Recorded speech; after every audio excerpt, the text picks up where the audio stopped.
আসসালামু আলাইকুম, another new vlog. এরপর আমরা ওই রেস্টুরেন্ট থেকে বের হয়ে এসে, যেই রেস্টুরেন্টটা আমি আমার আগের ভিডিওতে আপনারা দেখেছেন, খুবই মন খারাপ হয়ে গিয়েছিল। নিচে নেমে অনেকক্ষণ ওয়েট করছিলাম, কোথায় যাব, কি করব। আসলে বাচ্চাদের নিয়ে বেরিয়েছি। আমার ইচ্ছে করছিল বাসায় চলে আসি, কিন্তু ভালো লাগছিল না, বাচ্চারা মন খারাপ করবে, তাই কোথাও একটু খেতেই চাচ্ছিলাম। পরে আসলে আমরা আরেকটা ব্যাপার ছিল, সেটা হচ্ছে আমরা কোনো নিউ বাফেটে যেতে চাচ্ছিলাম। উত্তরাতে তো অন্য আদার্সগুলোতে যাওয়া হয়েছে, তো পরে আমরা হোয়াইট হলে গেলাম। সেখানকার মানে ফোন করলাম, ফোন করার সাথে সাথে ওরা বললো যে ওদের প্লেস খালি আছে। পরে আমরা সেখানেই চলে গেলাম। তো ওদের আয়োজনটা অত বেশি ছিল না, সিম্পল ছিল, কিন্তু তাও গ্যাদারিং বা বিহেভিয়ার সব কিছু মিলিয়ে খুব ভালো লেগেছে। মানহা অ্যাটলিস্ট বাচ্চারা মজা পায়, বা মানহা ইন্তিসার মানহা যেখানে মজা পায় সেখানে যেতে আসলে আমাদের অনেক বেশি ভালো লাগে। ফার্স্টে মানহা ওর জন্য বিভিন্ন ডেজার্ট আইটেমগুলো নিচ্ছে, মানহা এরকমই করে থাকে। আমিও আমার জন্য নিয়ে এলাম, এবং আমার ইচ্ছে ছিল প্রথম রেস্টুরেন্টে গিয়ে সেখানে আমি আজকে খাবারগুলো কেমন, কি কি আইটেম আছে সেটা আপনাদের সাথে শেয়ার করব, কিন্তু সেটা যখন হলো না আমার মনটাই আসলে খুব খারাপ হয়ে গিয়েছে। তো এখানে এসে আমি ফার্স্টে কিছু আইটেম ট্রাই করছিলাম, আর মানে ফুড ব্লগিংয়ের দিকে আমি আর যাইনি, আমার মানে ভালোই লাগছিল না।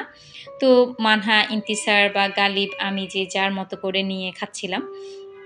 এরপর আমরা এই যে কোক পেপসি দিল, ইন্তিসার ককটেল বানাচ্ছিল। এটা মানহা ইন্তিসার বাসায়ও করে থাকে, প্রায় বানায় এবং ওরা খেয়ে থাকে। আমি সেদিন ওদের সাথে বসে ট্রাই করেছিলাম, আমার ভালো লেগেছে। আর আমি পেপসি কোক মানে খাই আমি, কিন্তু আমি খুব একটা না, আমি একটু অ্যাভয়েড করার চালারই চেষ্টা করি। এরপর সেখানকার ছোট ছোট কেকগুলো নিয়ে আমাদের খাওয়া দাওয়া শেষ হওয়ার পরে আমরা কাটছিলাম, কারণ জাস্ট একটা ফান করা, মজা করা, আর সবাই মিলে একটু মজা পাওয়া, এই আর কি। তো সেইখানে ইন্তিসারকে বারবার বলছিলাম যে আমাদের সাথে এসে বসার জন্য, কিন্তু ইন্তিসার বলে যে না, ও বসবে না, আর ও আমাদেরকে ভিডিও করে দিচ্ছিল। তো এরপর আমরা কেক কাটলাম। এই যে কেক খাওয়া দাওয়া আমাদের চলছে।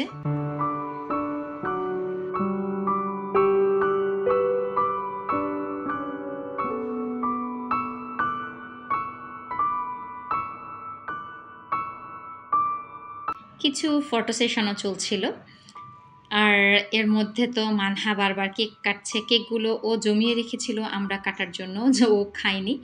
পরে সে দুষ্টুমি করছিল, আমাকে পচা একটা ফ্লেভার দিয়েছে, আমার মোটেও সেটা মজা লাগেনি। এর থেকে চকলেট ফ্লেভারটা মজা লাগে। আসলে আমার চকলেট এমনিতেই পছন্দ, তাই আমি চকলেট ফ্লেভার যে কোনো জিনিস পছন্দ করি। এই ছিল আমাদের ভিডিও, কিন্তু বাসায় আসার পরে মানহা আমাদেরকে আরেকটা সারপ্রাইজ দিল। আমরা খুব অবাক হয়েছি, ও আমাদের জন্য একটা কার্ড বানিয়ে রেখেছে। তো সেটা সে যাওয়ার আগেও বলেনি বা নিয়েও সাথে যায়নি, বাসায় আসার পরে সেটা সে দিয়েছে। মানহা নিজে নিজে যে কোনো কিছু বানাতে বা রং করতে খুব পছন্দ করে, আমাদের জন্য সুন্দর একটি কার্ড বানিয়েছে।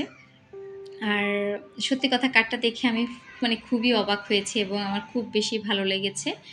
আর আমি বলছিলাম যে কার্ডের কালারটা আমার ড্রেসের সাথেও ম্যাচিং হয়ে গিয়েছে সব কিছু, এটাই দেখাচ্ছিলাম ভিডিওতে। আর মানহা সুন্দর করে ওখানে আমাদেরকে নিয়ে লিখেছে, ছবি এঁকেছে, কালার করেছে। মাশাআল্লাহ, এতটুকু মনে রেখেছে, এটাই অনেক বেশি ভালো লেগেছে। সবাই আমাদের জন্য দোয়া করবেন। ভালো খারাপের মধ্যেই বিকেলটা কেটেছে। আজকের মতো আল্লাহ হাফেজ।